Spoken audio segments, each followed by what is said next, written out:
আসসালামু আলাইকুম প্রিয় দর্শক, আপনারা জানেন এই সরকারের আমলে যে ঘটনাটা নিয়ে আমি প্রথম বেশ একটা সরকারের একটা সিদ্ধান্তের ব্যাপারে আমি সমালোচনা করেছি, সেটা হচ্ছে যে 6টা সিটি কর্পোরেশনে সরকার যে 6জন প্রশাসক নিয়োগ করেছেন এবং এই 6জন প্রশাসকই তার দলের থেকে নিয়োগ করেছেন। এই ঘটনাটা আমার কাছে ভালো লাগেনি এবং আমি বলেছি এটা মানে খুবই একটা অযৌক্তিক এবং দলীয়করণের মতো কাজ হয়েছে। কিন্তু সরকার এটা কেন করলো কাজটা, আমি এটা নিয়ে আলোচনার চেষ্টা করছি। ওনারা কোনো জবাব এখন পর্যন্ত দেননি, কিন্তু আমি নিজেই একটু চিন্তা করার চেষ্টা করছি ওনারা এটা কেন করলেন। ওনারা তো বলবেন যে নাগরিক সুযোগ সুবিধা, এই যে 6টা সিটি কর্পোরেশনে করলেন, এই 6টা সিটি কর্পোরেশনে মানুষ তো নাগরিক সুযোগ সুবিধা থেকে বঞ্চিত হচ্ছে। আপনারা জানেন এটা কিন্তু অন্তর্বর্তীকালীন সরকারের সময় তারা এই কাজটা করেছিল। তারা সমস্ত সিটি কর্পোরেশনের, সমস্ত পৌরসভার, মিউনিসিপ্যালিটির যত নির্বাচিত মেয়র আছেন, কাউন্সিলর আছেন, কমিশনার আছেন, কাউন্সিলর আছেন, সবাইকে কিন্তু ওনারা মানে বাতিল করে দিয়েছেন এক নোটিশে। সেই নোটিশটা কি, যে জাতীয় স্বার্থে সব বাতিল করে দিয়েছেন। তো জাতীয় স্বার্থে আপনি বাতিল করে দিলেন, কিন্তু বাতিল করার পর মানে ওইখানকার এই যে সিটি কর্পোরেশনে মেয়র হয়, কাউন্সিলর হয় অথবা কমিশনার হয়, যারা হন আর কি, তো ওনাদের তো একটা কাজ আছে, ওনাদের সঙ্গে নাগরিকদের জন্য কিছু কাজ আছে। দেখা যায় যে একজন কাউন্সিলর যিনি হন অথবা একজন কমিশনার যিনি হন, তার কাছে একজন মানে তারা নাগরিকদের প্রায় 14-15টা কাজ করেন নিয়মিতভাবে, নাগরিকদের সাথে তাদের সম্পর্ক। একটা মেয়র যখন হন, মেয়রের কাছে কয়জন লোক যায় কাজের জন্য? যায় না, কিন্তু তারা কিন্তু ওই কাউন্সিলরের কাছে যায়, ওই কমিশনারের কাছে যায়। কীভাবে যায়? যেমন ধরুন আপনার একটা সার্টিফিকেট লাগবে, অথবা আপনার জন্ম নিবন্ধন করতে হবে, অথবা ফ্যামিলিতে কেউ মারা গেছে তার মৃত্যু রেজিস্ট্রেশন করতে হবে। এগুলো কিন্তু মৃত্যু রেজিস্ট্রেশন দরকার পড়ে এই কারণে যে তার যারা ওয়ারিশ আছে সেই ওয়ারিশটা জমি ভাগাভাগি করবে, সেখানে কিন্তু উনি যে মারা গেছেন তার একটা প্রমাণপত্র লাগবে, এটা লাগে। আবার ওয়ারিশান সার্টিফিকেট একটা আছে, খুব গুরুত্বপূর্ণ এটা। একজন লোক মারা গেছেন, তার ওয়ারিশান কে সেই সার্টিফিকেটটা কে দিবে? একজন কাউন্সিলর দিবেন অথবা একজন কমিশনার দিবেন। তো এখন উনি যেটা দেবেন, এখন ওনাকে তো আপনি বাদ দিয়ে দিলেন। স্থানীয় সরকার মন্ত্রণালয় তাদেরকে সব বাদ দিয়ে দিল। এটা অন্তর্বর্তীকালীন সরকার এক আদেশে সবাইকে জাতীয় স্বার্থে, জনস্বার্থে বাদ দিয়ে দিছে। এখন জনস্বার্থে বাদ দিয়ে দিল বুঝলাম, তার মাধ্যমে যে জনগণের স্বার্থ প্রতিনিয়ত লঙ্ঘিত হচ্ছে, জনগণ যে তার কাজগুলি করতে পারছে না, তার জন্য বিকল্প আপনি কী রাখলেন? আপনি বিকল্প রাখলেন হলো গিয়ে বিভিন্ন সরকারি কর্মকর্তাদেরকে ওই সমস্ত পদে আপনি বসালেন। সরকারি কর্মকর্তাদের এক একটা লেভেলে বসালেন। যেমন একদম ধরেন আপনার আমার বাড়ি, যেখানে আমার বাড়ি ময়মনসিংহের মুক্তাগাছা, ওখানে একটা আছে আপনার পৌরসভা আছে। সেই পৌরসভার যিনি মেয়র, তাকে তো বাদ দিয়ে দিচ্ছেন। এখন মেয়র হয়েছে কি ওখানকার ইওনো মেয়র হয়ে কি করলেন? আমি এর আগের খবর জানি, এর আগে যিনি ইওনো ছিলেন ওনার নানা রকম কর্মকাণ্ডের কাহিনী অলরেডি আমি জেনেছি, কিছু জেনে আমার মাথা খারাপ হয়ে গেছে। নতুন নতুন মার্কেট হচ্ছিল, সেই মার্কেটগুলি সে বিভিন্ন ভাড়ায় টাকা দিয়ে বিপুল অঙ্কের টাকা সেখান থেকে সে লুটপাট করেছেন, করে চলে গেছেন আবার বদলি হইয়া। তো ওই লোকের কিন্তু কোনো জবাবদিহিতা নাই। ওখানে যদি একটা ইলেকটেড লোক থাকতো, একটা স্থানীয় লোক থাকতো, তার কিন্তু একটা জবাবদিহিতা প্রস্তুত। সে এরকম 9-6 করতে পারতো না। করলে কী হতো, সে তো আগে এবার আবার ইলেকটেড হতে পারতো না, অথবা জনগণ তাকে ধরতো, সে তো ওই এলাকায় তার বাড়ি। কিন্তু যিনি ইউনো হয়ে গিয়েছেন তার তো কোনো দায়-দায়িত্ব নাই, উনি তো বদলে অন্য জায়গায় চলে গেছেন এখন। কিন্তু উনি কত টাকা মেরেছেন তার তদন্ত কে করবে? তো এগুলো কিন্তু হয়েছে। পাশাপাশি যারা কমিশনার ছিল তাদের কি হলো, যে তাদের কাছে যে কাজগুলি ছিল সে কাজগুলি তো এখন করতে পারে না। এখন এই সমস্ত কাজ করার জন্য হয়তো কোনো না কোনো সরকারি কর্মকর্তাকে দায়িত্ব দেওয়া হয়েছে।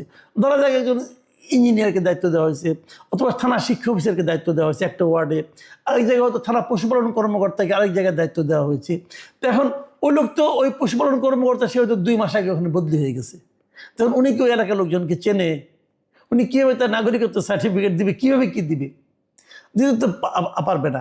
তখন অনেক সময় এমনও দেখা গেছে, অনেক সঙ্গে আলাপ করে জেনেছি যে কমিশনার নাই, কিন্তু ওই সম্বন্ধে ধারণা পাওয়ার জন্য ওই দায়িত্বপ্রাপ্ত সরকারি কর্মকর্তা ওই কমিশনারকে ফোন করেছে যে ভাই এটা আমি কী করবো? মানে উনি তো দিতেও পারেন না, উনি আবার দিবে যে দিয়ে কোন পরে বিপদে পড়ে। তো অনেক সময় এরকম হয়েছে। কিন্তু তো আমি যেগুলো বলছিলাম যে এবার যেটা হলো যে আপনি সিটি কর্পোরেশনে 6 জনকে নিয়োগ করলেন, 6 জনের রাজনৈতিক ব্যক্তিত্ব। এটা কোনো দরকার ছিল না, কারণ এগুলোর মেয়াদ শেষ হয়ে গিয়েছিল। মেয়াদ শেষ হয়ে গেলে আপনি নির্বাচন দিয়ে দেন, নির্বাচন দিয়ে দিলে তো হয়ে যেত। নির্বাচন 3 মাস থাকতো। এতদিন যখন 1.5 বছর যখন কোনো প্রশাসক চালালো, তো তারাই চালাইতো আর কয়দিন। ইলেক্টেড বডি সব চলে আসতো, ইলেক্টেড মানে কাউন্সিলর আসতো, মেয়র আসতো, সমস্যাটা কী ছিল? কিন্তু তা আপনি করলেন না। আপনি বললেন যে নাগরিক সুবিধার কথা চিন্তা করে আমরা সেখানে পলিটিক্যাল ব্যক্তিকে দিলাম। ভালো করছেন, ধরলাম, কথার কথা ভালো হয়েছে। তাহলে এখন কমিশনারদের কী হবে, অথবা কাউন্সিলরদের কী হবে? কাউন্সিলর দিবেন না, ওখানে কি দিবেন? ওটা তো সরকারি লোকজন চালাচ্ছে। তাহলে ওখানেও কি আপনি বিএনপির বিভিন্ন স্থানীয় লোকাল লিডার যারা আছে তাদেরকে দিবেন? তাহলে কি পুরা সিটি কর্পোরেশনটাকে আপনি বিএনপিকরণ করবেন? এটা কি ঠিক হবে? মেয়র যে আপনি দিলেন যাকে, তার মাধ্যমে কিন্তু নাগরিক সমাজের সমস্যাগুলির সমাধান হবে না রে ভাই। নাগরিকদের সমস্যার সমাধান করতে হলে আপনাকে কাউন্সিলর নিয়োগ করতে হবে।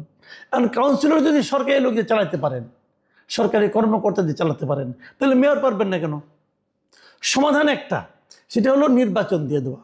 আর যতদিন নির্বাচন না হচ্ছে ততদিন পর্যন্ত আপনি একজন সরকারি কর্মকর্তা, এটা সাধারণত অতিরিক্ত সচিবই সাধারণত এই সমস্ত প্রশাসক হন, তাকে দিয়ে চালান।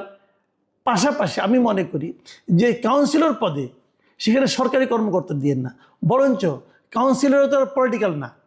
দেখেন, আমরা জানি যে জিনিসটা, মেয়র পদটা এটা কিন্তু রাজনৈতিক প্রতীক নিয়ে নির্বাচন করতে হয়েছে। যেমন আওয়ামী লীগের মেয়র নৌকা প্রতীক আওয়ামী লীগের মেয়র নির্বাচন করেছে, বিএনপির কেউ দাঁড়িয়েছে, সে দাঁড়িয়েছে ধানের শীষ নিয়ে দাঁড়িয়েছে। কিন্তু তো মেয়র নির্বাচনটা হয়েছে দলীয় প্রতীকে, কিন্তু কাউন্সিলর কিন্তু দলীয় প্রতীকে হয় নাই। কাউন্সিলর যারা হয়েছেন তারা নিজস্ব প্রতীকে স্বতন্ত্র হিসেবে তারা করেছেন। তো তাদেরকে আমি অরাজনৈতিক ধরতে পারি। বিশেষ করে বিভিন্ন পৌরসভা যেগুলো আছে, পৌরসভার কাউন্সিলর তো একদমই অরাজনৈতিক। পৌরসভায় বিভিন্ন জায়গায় বিএনপির অনেক লোক পৌরসভায় কিন্তু অরাজনৈতিক হিসাবে নির্বাচনে জিতে এসেছে। ওখানে আপনার জামাতের কাউন্সিলর আছে, আবার কোনো পার্টি করে না এমন লোকও আছে। স্থানীয় সরকারের ফরম্যাটটা কিন্তু এরকম। এবং ওই যে উপজেলার যে পরিষদ যেটা আছে সেটাও তো আপনার বাদ দিয়ে দিয়েছেন। উপজেলা পরিষদেও কিন্তু মানে যারা নাকি আপনার ভাইস চেয়ারম্যান বলেন অথবা আপনার মেম্বার বলেন যারা আছে, এরা সবাই কিন্তু একভাবে অরাজনৈতিকভাবে কিন্তু তারা কিন্তু ইলেক্টেড হয়েছে। তাহলে এই লোকগুলিকে আমি মনে করি তাদের দায়িত্বে ফিরিয়ে দেওয়া উচিত। যার যতদিন মেয়াদ আছে তাদের সেই ততদিনের দায়িত্বে ফিরিয়ে দেওয়া উচিত। স্থানীয় সরকার নির্বাচন তো সারা দেশে একদিনে হয় না। যখন নির্বাচনটা হয় তখন যারা যখন মিটিং করে প্রথমবার, তারপর থেকে 5 বছর মেয়াদ থাকে। এরকম অনেকের এমনও আছে যে আপনার অন্তর্বর্তীকালীন সরকারের সেই তুগলকি আদেশের কারণে এমনও দেখা গেছে যে অনেকের মাত্র নির্বাচন হয়ে মাত্র 15 দিন 20 দিন তারা দায়িত্বে ছিল, তারপরে তারা নাই হয়ে গেছে। তো এটা তাদের জন্য তো সামাজিকভাবে একটা বিরাট মানে আপনার বিব্রতকর অবস্থা তারা পড়ে গেছে। কিন্তু কাজেই আমার মতে হলো যে সবগুলো স্থানীয় সরকার নির্বাচন যত দ্রুত আপনি দিবেন তত সারা দেশে একটা মানুষের মধ্যে একটা স্থিতিশীলতা আসবে, মানুষের সমস্যাগুলো দূরীভূত হবে। 18 মাস ধরে বিভিন্ন মানুষের যে কী কষ্ট গিয়েছে, আমার ফ্যামিলিতে এরকম একটা ঘটনা ঘটেছে। আমার শ্বশুরবাড়িতেই আমার এক আত্মীয় মারা গেছেন। এখন তার যে আপনার ওয়ারিশান সার্টিফিকেট এটা আনতে যে কী ভোগান্তি, এটা আমি টের পেয়েছি। কাজে এটা একটা ভয়ঙ্কর ব্যাপার। কিন্তু মানুষের অনেক কষ্ট হচ্ছে। তো এখানে আমি মনে করি সরকার উচিত হবে, যে কাজ আপনারা করেছেন 6টা ঠিক করেন না। 1 নম্বর, আপনাদের উচিত ছিল বরঞ্চ কাউন্সিলরগুলি যারা যারা ছিল যে পদে, তাদের সবাইকে সেই পদে আবার ফিরিয়ে আনা, এনে দ্রুত যত তাড়াতাড়ি সম্ভব নির্বাচন দিয়ে দেওয়া। এবং হ্যাঁ ঠিক আছে, আর প্রশাসক হিসেবে মেয়র পদে কি সিটি কর্পোরেশনে কি পৌরসভায় সেখানে একজন প্রশাসক নিয়োগ করা। কিন্তু কাউন্সিলর যেন আবার প্রশাসক না হয়। কাউন্সিলর যারা কাউন্সিলর হচ্ছে মানে যারা নাকি মানে অরাজনৈতিকভাবে যারা নির্বাচিত হয়েছে তাদের পদগুলিতে তাদের আবার নতুন করে ফিরিয়ে দিয়ে পরবর্তী নির্বাচন পর্যন্ত অপেক্ষা করা। কারণ তারা কিন্তু জনগণ দ্বারা নির্বাচিত, এটা মাথায় রাখতে হবে। কিন্তু জাতীয় নির্বাচন যেভাবে হয়েছে মানে ভোটারবিহীন নির্বাচন, তেমনটা কিন্তু কাউন্সিলরগুলির ক্ষেত্রে হয়নি, এটা আপনারা মাথায় রাখবেন। কাজে এইভাবে যদি সরকার করেন আমি মনে করি সরকার একটা ভালো কাজ করবেন। স্থানীয় সরকার মন্ত্রণালয়ের দায়িত্বে যিনি আছেন বিএনপির যে মহাসচিব মির্জা ফখরুল ইসলাম আলমগীর, আমি ওনাকে বলবো আপনারা প্রথমত যে কাজটা করেছেন বদনাম করিয়েছেন মানুষের কাছ থেকে, এই কাজটা আপনারা ঠিক করেননি। এটা এখনও সংশোধনের সময় আছে। আর ঢাকা উত্তর দক্ষিণ এগুলিতে মেয়াদও শেষ হয়ে গেছে। আপনার দ্রুত নির্বাচন। আর একদিন আবার আজকে দেখলাম একজন মেয়র বলছেন যে 6 মাসের মধ্যে দায়িত্ব দিয়ে উনি মানে নির্বাচিত লোকজন হাতে দায়িত্ব দিয়ে ওনারা চলে যাবে।